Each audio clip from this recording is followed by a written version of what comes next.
Seorang anak laki-laki yang tidak sanggup menggapai sarang burung di depannya, padahal yang tinggal ia lakukan adalah meluruskan kakinya sambil berpijak di dahan yang ini. Dibandingkan melakukan hal itu, anak ini lebih memilih untuk berusaha memanjangkan tangannya, seolah menganggap bahwa ia adalah Piccolo. Entah apa yang dilakukan guru sains di sekolah anak-anak ini sehingga membuat mereka berpikir adalah hal yang wajar untuk memberi makan permen coklat kepada burung yang masih bayi. Seorang anak perempuan yang tidak merasa canggung berada di atas pohon dengan mengenakan rok. Sementara di bawahnya ada dua pejantan yang sedang menatap ke atas. Oh, jadi ini alasan kenapa Anda tidak bisa menggapai sarang burung.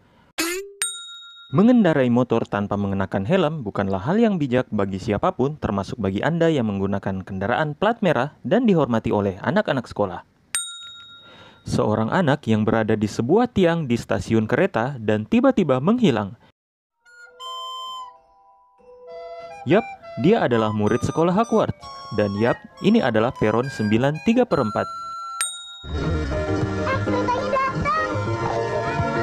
Ini adalah kereta gaib, di mana yang bisa melihatnya cuma Sherina seorang, sementara teman-temannya yang lain tidak ada yang bisa melihat kereta yang sedang lewat tersebut. Seluruh kegiatan Sherina dan kawan-kawan ini sebaiknya tidak patut ditiru, berhubung mereka tidak langsung pulang ke rumah terlebih dahulu di saat sudah pulang dari sekolah. Selain bisa membuat orang tua di rumah khawatir, hal ini juga sangat berbahaya jika sampai menjadi kebiasaan yang terus-terusan dilakukan, apalagi jika dilakukannya sampai ke bangku kuliah. Bisa dibayangkan jika seorang mahasiswi mendapat pertanyaan, lo kalau pulang kuliah kemana aja? Oh, biasalah, hangout bareng teman-teman, main ke jalan, naik ke mobil, nyanyi-nyanyi, terus nyariin mainin burung.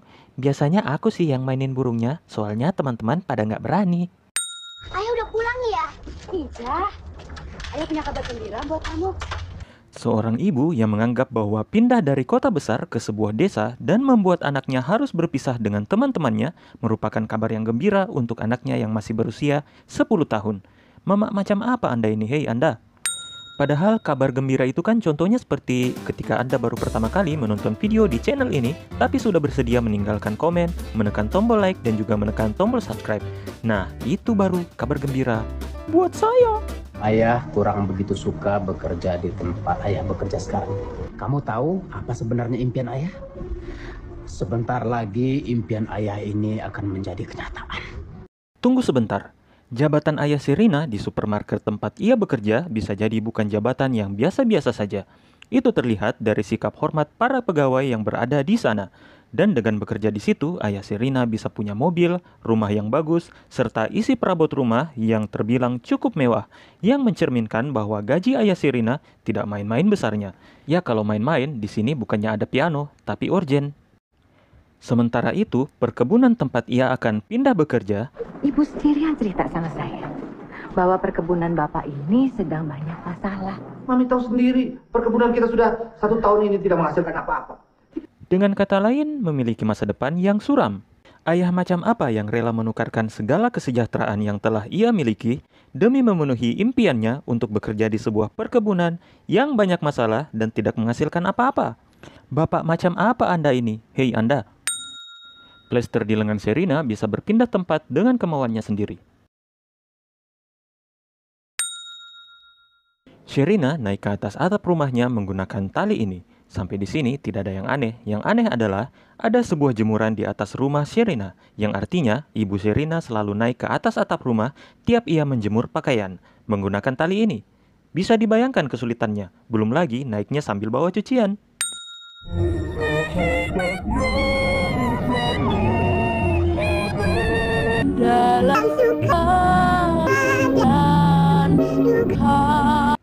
BTW, dengan tidak hadirnya sahabat-sahabatmu di saat acara angkat barang saat pindah rumah menunjukkan bahwa sahabatmu tidak selalu ada, khususnya di dalam duka, yang bercampur keringat dan debu.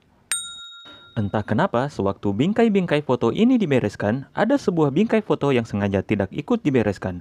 Entah karena foto itu tidak penting, atau yang membereskan tidak suka dengan adanya foto itu. Padahal itu adalah foto Sherina yang sedang bersama kawan-kawannya. Mengapa bintang bersinar, mengapa air mengalir, mengapa dunia berputar? Tante, sebenarnya Anda tidak perlu repot-repot mengajarkan ilmu sains kepada anak Anda. Karena sia-sia. Dia bahkan tidak paham kalau anak burung bisa game over jika diberikan permen coklat sebesar itu. Batang pohon tempat sarang burung ini berada entah kenapa menjadi terlihat sangat besar jika dibandingkan dengan saat pertama kali dipanjati oleh Sherina dan kawan-kawannya. 3 orang manusia yang entah kenapa dengan kompaknya tidak ada yang mau menutup pintu ketika turun dari mobil. Dan kenapa mobil ini menghadap ke arah sana? Waktu adegan pulang sekolah, terlihat bahwa Sherina pulang ke arah sini, yang berarti rumah Sherina ada di sana. Berarti harusnya mobil ini datang dari arah sana dan menghadap ke sini. Siapa yang taruh Faris di situ? BTW, ini adalah kejadian yang sudah terulang sampai 3 kali. Tadi itu yang ketiga kalinya dia naruh aku di atas lemari. Anda sebagai seorang wali kelas harusnya sudah tahu pelakunya siapa tanpa harus bertanya kepada murid-murid Anda. Icang, betul kamu yang taruh Faris di situ? Dia tadi naik sendiri Bu ke atas. Tepat sekali, karena sebenarnya tidak mungkin Faris bisa ada di atas lemari jika ia tidak berusaha naik sendiri ke atas lemari, karena lemari ini sangat tinggi. Lihat, bahkan Icang yang sudah berada di atas kursi masih kesulitan untuk menjangkau Faris yang ada di atas lemari. Ambil kursi, bantu Faris turun sekarang. Entah dari mana asal kursi yang diambil oleh Icang, karena sebenarnya di depan lemari sudah ada kursi sejak awal. Ya, emangnya apa sih? Monyet! Dengan kemampuan memanjat dan bertengger di atas pohon yang Anda miliki, harusnya Anda tidak perlu terlalu tersinggung di sini. Karena bisa jadi itu adalah pujian atas keahlian Anda. Jika dengan menari dan menyanyikan sebuah lagu bisa membuat seorang anak yang seperti ini, tiba-tiba saja bisa berubah menjadi seperti ini, maka tindakan bullying sudah pasti tidak ada lagi di alam semesta ini. Entah siapa yang bertanggung jawab menulis papan nama ini, dengan asalnya menulis nama dengan huruf yang terlalu besar, sehingga akhirnya tulisan Ardi Wilaga menjadi tidak muat dan terpaksa harus memakai tanda sambung. Dan bahkan dia malas untuk menghapus dan mengulang untuk menulis biar pas. Dan anehnya lagi, malah disetujui untuk dipasang di sini, seolah tidak ada yang janggal dengan papan nama itu. Pak Ardi Wilaga sangat menyukai tanaman dan menanam berbagai macam tanaman di rumahnya. Dia bahkan memiliki tanaman yang buahnya seperti Mike. Dari apa yang sudah saya pelajari, apa yang terjadi selama lebih kurang 4 bulan ini. 4 bulan, jadi jarak antara sejak Pak Darmawan sekeluarga pindah rumah hingga saat mereka diundang kemari sudah 4 bulan. Kalau begitu, kenapa Sherina tidak mengetahui kalau Sadam adalah anak dari Pak Ardi Wilaga? Ya yang mana ya? Soalnya Pak Ardi Wilaga kan adalah orang yang terkenal di daerah itu. Tidak mungkin di waktu selama 4 bulan, Sherina tidak pernah mendengar sekalipun bahwa Sadam adalah anak dari Pak Ardi Wilaga. Belum lagi papanya Sherina kan bekerja di tempat Pak Ardi Wilaga. Masa iya papanya tidak pernah tahu dan tidak pernah memberitahu Sherina tentang hal itu? Lalu munculnya ratusan tikus di sektor B. Saya kira ini agak janggal. Itu nggak ada ceritanya tikus bisa hidup di sini. Menurut Wikipedia, tikus ditemukan di hampir seluruh belahan dunia, tapi tidak ditemukan di Antartika atau pulau-pulau yang terletak di tengah samudra. Berarti ada 4 kemungkinan. Perkebunan ini lokasinya di Antartika. Perkebunan ini terletak di pulau di tengah samudra. Wikipedia salah, atau Pak Darmawan mengarang. Membawa tali, senter, dan plester luka ketika Anda diundang menginap di rumah bos ayah Anda adalah hal yang wajar. Dan film ini disponsori oleh... Di celana jeans Sherina terlihat ada noda bekas tanah, tapi entah kenapa tiba-tiba hilang tak berbekas beberapa saat setelahnya. Itu artinya perkebunan Pak Ardi Wilaga tidak hanya menanam sayur dan buah, tapi juga menanam tempat laundry pakaian.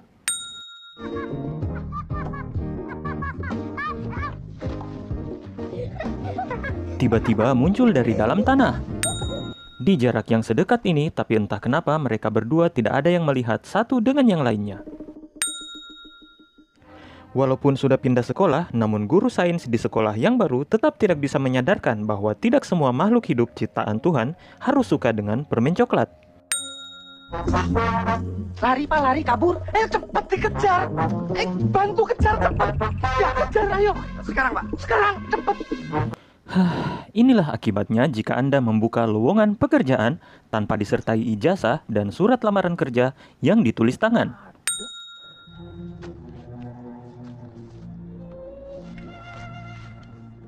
Anda harus memiliki penglihatan yang dilengkapi chip dan sonar atau mungkin juga GPS untuk bisa melihat benda sekecil itu di antara dedaunan kering. Dan sebuah plester luka dan sebuah permen coklat yang terjatuh tepat di tempat yang sama menunjukkan bahwa ini adalah kebetulan di atas kebetulan. Ada petunjuk yang harus kami laporkan, Pak. Di sini kami menemukan botol minuman yang berwarna biru perak. Pak. Kepunyaan Saddam itu. Seluruh botol minuman yang berwarna biru perak di alam semesta ini adalah kepunyaan Saddam itu.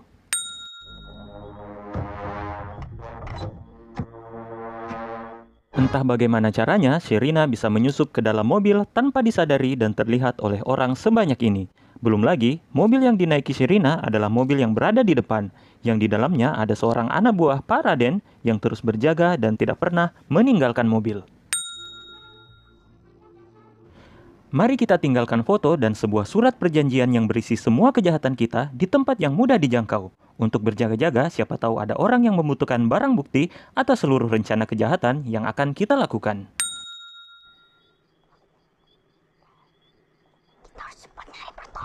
Dibandingkan untuk segera lari menjauh dari tempat para penjahat, Sherina dan Saddam malah melakukan meeting kecil-kecilan tepat di depan rumah para penjahat, seolah menganggap bahwa di situ adalah tempat yang paling aman untuk mengobrol. Ya, istriku melahirkan. Istriku melahirkan kapan? Sekarang. Oh, ya. Saya harus pulang sekarang. Nanti biar saya beresin semuanya. Ya, mati bro. Entah karena itu pengaruh mengantuk atau karena terlalu banyak melihat bintang. Dua orang anak yang mengalami kejadian penculikan, belum makan dan minum, tidak cukup tidur, dan kecapean, tapi masih bisa semangat menikmati pemandangan bintang di Bosya, memberi kuliah singkat mengenai astronomi, curhat, dan bahkan bernyanyi sebuah lagu. Permen coklat yang sudah terjatuh di alam bebas selama beberapa jam, namun tidak dikerubuti semut sedikit pun. Sherina menggunakan harness di pinggangnya ketika menuruni gedung Bosya. Sangat aneh karena sebelumnya Sherina mampu memanjat tali tanpa menggunakan alat bantu apapun. Padahal seperti yang kita ketahui bahwa memanjat lebih sulit daripada menuruni. Security yang turut berada di situ entah kenapa tidak mempertanyakan kejadian yang dialaminya. Masa iya Anda tidak curiga melihat 4 pria dewasa mengejar anak-anak di pagi hari? Belum lagi salah satu dari anak tersebut adalah anak dari orang yang paling terkenal di daerah situ.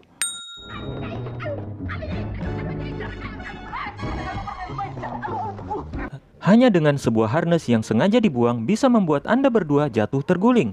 Untung saja yang Anda kejar itu adalah Sherina. Seandainya Kevin McAllister, sudah jadi sayur Anda. Seorang buruh yang sedang asyik memuat sayuran ke atas mobil, namun dengan teganya supir mobil tiba-tiba langsung jalan tanpa memperdulikan perasaan sang buruh yang masih ingin mengangkat sayuran.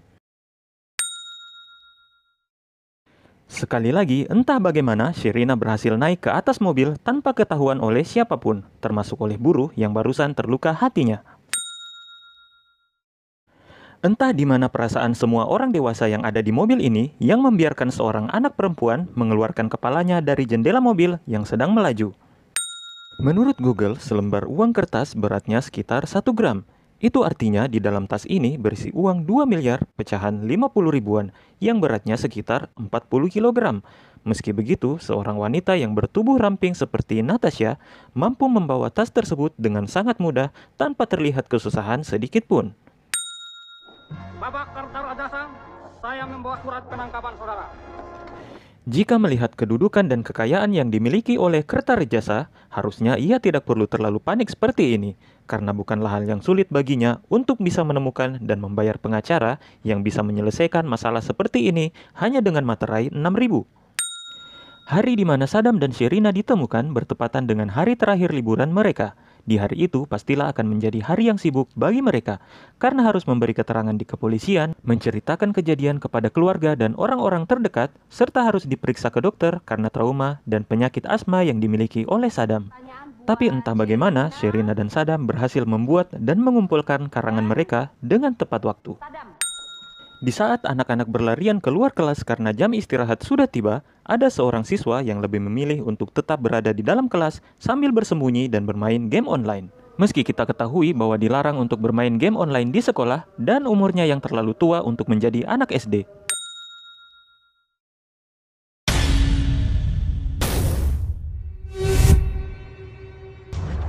Aduh, anak ibu kecut sekali sih. Biar kecut, asal bukan pengecut. Demikianlah hal-hal aneh dalam film Petualangan Sherina. Terima kasih buat kalian yang sudah menonton sampai habis. Sampai jumpa lagi dengan saya di salah satu video berikut ini.